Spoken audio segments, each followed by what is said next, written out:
Good morning. मैं doctor सरिता Kumawat, home science की associate professor, आपको टेक्सटाइल एंड लॉन्ड्री, वस्त्र विज्ञान एवं धुलाई कला विषय पढ़ा रही हूँ। और वस्त्र विज्ञान और धुलाई कला के सिलेबस के अनुसार हमारे सेकंड चैप्टर रेशों का वर्गीकरण हम इन दिनों पढ़ रहे हैं। और सेल्यूलोसिक फाइबर्स हमने कंप्लीट कर लिया। सेल्यूलोज से बने जो तंतु हैं, इन दिनों प्रोटीन के तंतु हम पढ़ रहे हैं, उसमें सिल्क हमारा कंप्लीट हो गया है। और वुल फाइबर यानी ऊन का जो तंतु है उसके बारे में पढ़ रहे हैं। आज का जो टॉपिक है वो ऊन का उत्पादन यानी मैन्युफैक्चरिंग ऑफ वुल के बारे में है।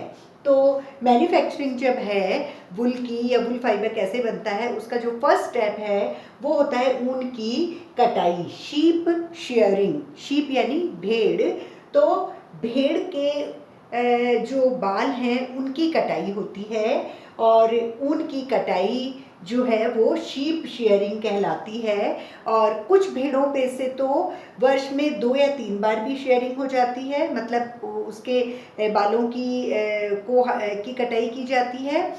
तो कटाई करने के पहले भेड़ों को सबसे पहले बीएचसी पाउडर लगा के और पानी से साफ धोया जाता है। धोने के बाद में या तो हाथ से या औजारों से या मशीन से किसी भी तरीके से उनके जो ऊपर के कवरिंग है, जो बाल हैं जो हम ऊन के रूप में यूज़ करेंगे, उन बालों को हटा लेना चाहिए। वहाँ से हट जाएंगे और जो ऊन हमको वहाँ से प्राप्त होती है उसकी जो क्वालिटी है यानी जो उसकी गुणात्मकता है वो उसके शरीर के भागों पर निर्भर करती है कि भेड़ के कौन से भाग से वो बाल और वो वुल निकाली गई है। जैसे बगलों और कंधों पर से लंबी और मुलायम और महीन ऊन निकलती है। भेड़ के बगलों कंधों और मतलब बगलों और कंधों पर से लंबी और मुलायम और महीन ऊन निकलती है, लेकिन सिर, छाती, पैर और टांगे और पेट वहाँ से कम गुणवत्ता वाली ऊन निकलती है। मतलब शिप शेयरिंग हो रही है, शिप को धो लिया, उसके बाद में कटिंग हो रही है, लेकिन अलग अलग पार्ट्स में अलग अलग तरह की वूल, अलग अलग तरह की ऊन मिलती है। उसके बाद ये भी फर्क पड़ता है कि अलग अलग नस्ल की भेड़ें होती है, मतलब उनके शरीर के पार्ट्स के अलावा भेड़ों की जो नस्ल अलग अलग होती है तो उनकी क्वालिटी अलग होती है। और अगर एक ही तरह की भेड़ है लेकिन उनकी देखभाल करना, उनका आहार, उनका संरक्षण, उनकी जाति, उसके ऊपर भी निर्भर करता है कि ऊन कौन सी क्वालिटी की मिलती है। ऊन के उत्पादन में दूसरा स्टेप है श्रेणीबद्ध करना और छांटना यानी ग्रेडिंग एंड सॉर्टिंग। श्रेणीबद्ध करना और छांटना मतलब कि जब ऊन की कटाई हो गई भेड़ों पर से, तो ऊन उतारने के बाद में उनकी जो क्वालिटी होती है, उनकी जो गुणवत्ता होती है, उसके अकॉर्डिंग उसको ग्रेड कर लिया जाता है।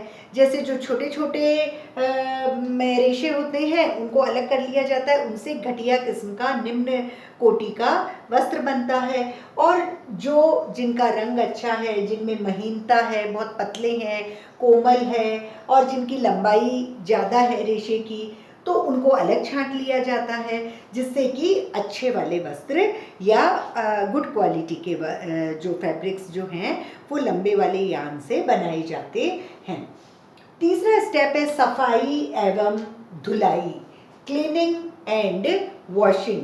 क्लीनिंग एंड वॉशिंग के लिए जब शिप शेयरिंग हो गई, जब ऊन निकल गया, तो ऊन जब निकलने के बाद में बड़े बड़े टैंक्स होते हैं, एक लाइन में 3-4 टैंक्स बने हुए होते हैं और उनमें ऊन को धोया जाता है, वूल को धोया जाता है। उन टैंक्स में साबुन पानी होता है, डेल्यूट एल्कली यानी क्षार होता है, तो उसमें वूल को डाल दिया जाता है, तो उसमें गंदगी, चिकनाई वो सब धुल जाती है। और बाद में जो साबुन पानी लगा हुआ है तो वो साबुन को भी पानी की सहायता से साबुन को भी हटा दिया जाता है। और इस तरह से जो ऊन प्राप्त होती है वो बिल्कुल नरम और सफ़ेद ऊन प्राप्त होती है। फिर उसके बाद में जो ये तंतु मिलते हैं इतना साफ किए हुए, अगर उनको कलर करना है तो फिर उनको हम मशीन से फटाफट सुखाते हैं। और अगर नहीं रंगना है, उनका कलर नहीं करना है, रंगना नहीं है, तो फिर उनको गर्म हवा में सुखाते रहते हैं। लेकिन ध्यान रहे कि 16% नमी जो है वो उसमें फिर भी रहती है। और कई बार तो बेंजीन को यूज़ करना पड़ता है, इसमें इतनी चिकनाई होती है इन तंतुओं में, तो एक केमिकल बेंजीन जो है वो भी इसकी चिकनाई को दूर करने के लिए यूज़ किया जाता है। चौथा इसका स्टेप है विशुद्धिकरण यानी कार्बोनाइजिंग। विशुद्धिकरण में जो वूल के फाइबर्स होते हैं, जो ऊन के रेशे होते हैं, उनमें थोड़ी वनस्पति संबंधी गंदगी रह जाती है। कुछ गंदगी जो उसमें रह गई उसको डाइल्यूट एसिड जो तनु अम्ल है उसमें डाल के हटा दिया जाता है। और जब तनु अम्ल से हटाया तो उसको साफ पानी में भी डाल दिया जाता है जिससे उसका अम्ल भी हट जाए। फिर अगर हम उस ऊन को देखते हैं तो वो 1/4 उसका वजन रह जाता है और बिल्कुल साफ ऊन प्राप्त होती है विशुद्धिकरण के बाद में। नेक्स्ट स्टेप है शुष्कीकरण और तेलीकरण, drying and oiling. Drying and oiling का मतलब ये है कि जब गर्म पानी में वूल यानी ऊन को धो लिया, धो करके लकड़ी के डंडे पर उनको सुखा लेते हैं। लेकिन जब सुखाते हैं तो ये ध्यान रखना चाहिए कि बहुत अधिक नहीं सूखे। वो जो वूल की जो लच्छियाँ हैं वो बहुत जल्दी मतलब बहुत ज़्यादा अधिक नहीं सुखा लें, क्योंकि बहुत अधिक अगर सुखा लेंगे तो वो कड़क हो जाएगी। इसलिए जब थोड़ी थोड़ी गीली होती है तभी उसमें जैतून का तेल, ऑलिव ऑयल और ग्लिसरीन उसमें डाल के 2 वीक के लिए रख दिया जाता है, जिससे कि जो वूल मिलता है वो बहुत ही नरम, लचीला और बहुत ही अच्छा वूल, अच्छा ऊन प्राप्त होता है। छठा इसका स्टेप है रंगना, डाइंग। यदि ऊन को कच्चे माल में ही रंगना है, मतलब स्वेटर बना के नहीं रंगना है, तो फिर ऐसी ही स्थिति में शुष्कीकरण और तेलीकरण के बाद में रंग सकते हैं। नेक्स्ट स्टेप है कार्डिंग यानी धुनाई करना। कार्डिंग में वैसे तो साफ ऊपर थोड़ा थोड़ा हो गया, लेकिन फिर भी वो जो तंतु होते हैं उनमें थोड़ी गंदगी और थोड़े उलझे हुए रहते हैं। तो कुछ रोलर्स होते हैं और रोलर्स पे हजारों संख्या में तारों के दांते बने हुए होते हैं। जैसे कंघा होता है ना, वैसे बहुत सारे दांते बने हुए होते हैं और उनसे इन ऊन के जो ये फाइबर्स हैं इनको गुजारा जाता है।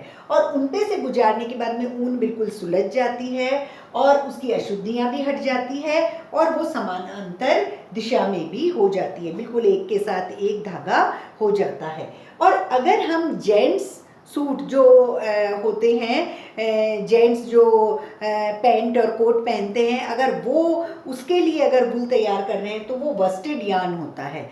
और वस्टेड जो रेशा होता है वो लंबा होता है और उस लंबे रेशे से चिकने वस्त्र बनाए जाते हैं। तो धुनाई से जो लंबे लंबे रेशे हैं वो अलग हो जाते हैं। नेक्स्ट है कंघी करना, कॉम्बिंग। केवल वस्टेड ऊन, जैसे अभी मैंने यहाँ बताया कि वस्टेड यार्न के लिए ही छोटे तंतु को अलग कर देते हैं और बड़े बड़े तंतु अलग हो जाते हैं। धुनाई से बिल्कुल अलग हो गए और कंघी करने से छोटों को बिल्कुल अलग कर दिया और लंबे यार्न्स को अलग कर देते हैं। नेक्स्ट है खिंचाई यानी ड्राइंग। जब कंघी हो जाती है, कॉम्बिंग हो जाती है, उसके बाद में जो थोड़े लंबे तंतु होते हैं उनकी पोनियाँ तैयार कर ली जाती है और उन तंतुओं को थोड़ा थोड़ा सा खींच करके थोड़ा थोड़ा ट्विस्ट भी देते हैं और उसके बाद पोनी जो बनती है वो वस्टेड सूट बन जाता है और वस्टेड सूट से जेंट्स के वस्टेड सूट बनाए जाते हैं। नेक्स्ट है घुमाना यानी रोविंग।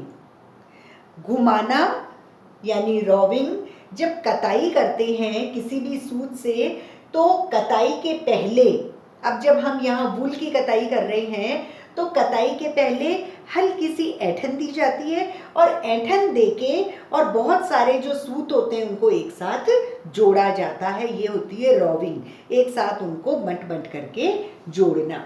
नेक्स्ट है स्पिनिंग यानी कताई। कताई जो है इसमें दो तरह से होती है कि अगर म्यूल कताई मशीन होती है तो म्यूल कताई मशीन पे सिर्फ ऊनी सूत की कताई होती है, और ऊनी सूत की कताई जो म्यूल मशीन पे होती है उससे जो काता हुआ सूत निकलता है ऊन, वो मोटा और मुलायम और फुज्जीदार मतलब फूला हुआ सा होता है।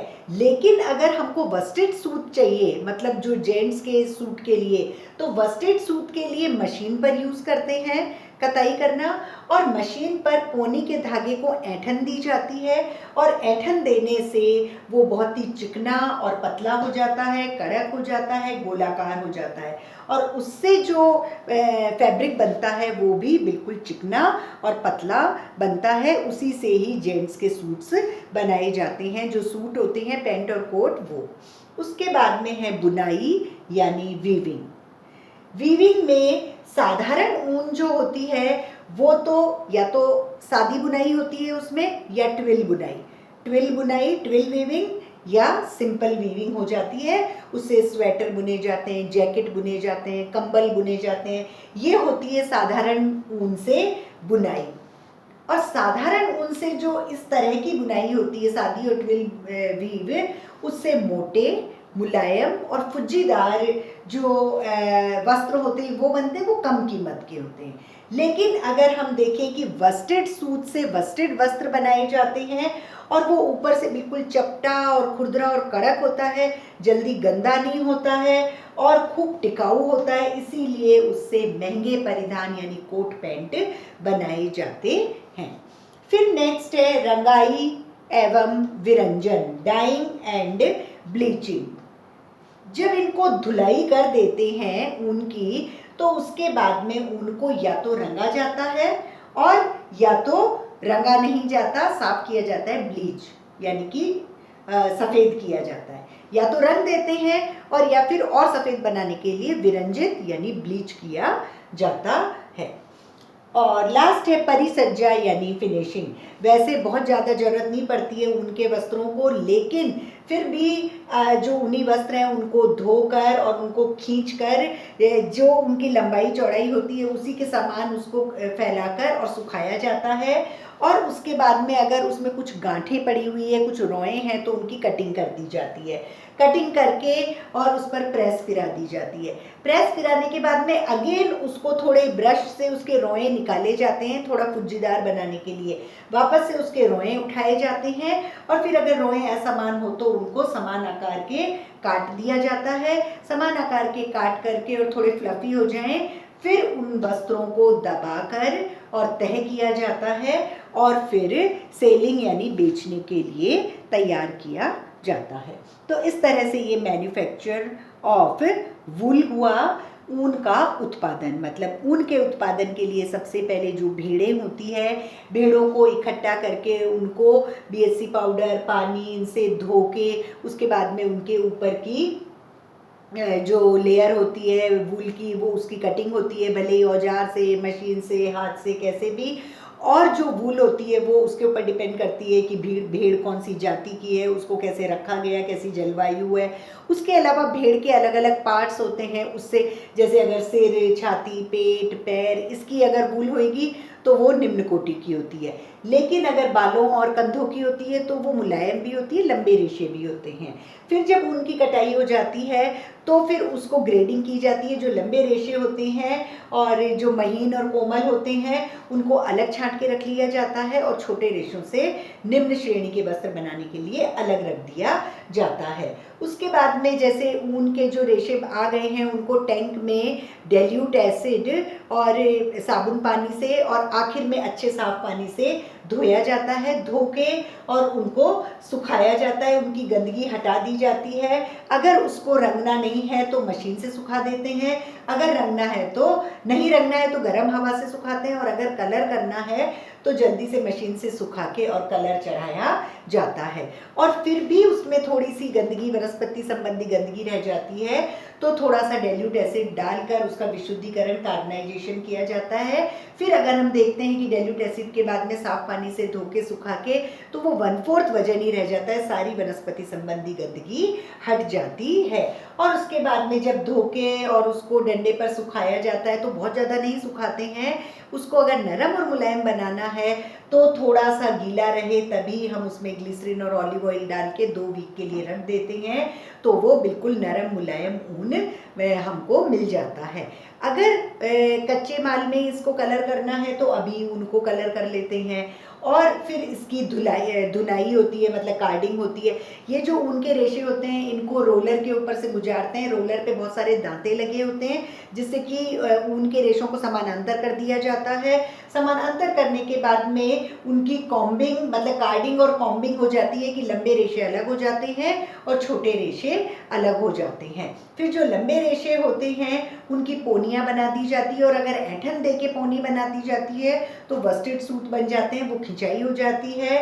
और रोविंग करी जाती है, जो भिन्न भिन्न तंतु होते हैं उनको ऐंठन दे के जोड़ा जाता है और उसके बाद में उनकी स्पिनिंग की जाती है। अगर साधारण ऊन है तो म्यूल कताई मशीन से थोड़ा सा स्वेटर जैसा और जो जैकेट जैसा वस्त्र बनाने के लिए मोटा मुलायम फुज्जीदार तंतु बनाया जाता है।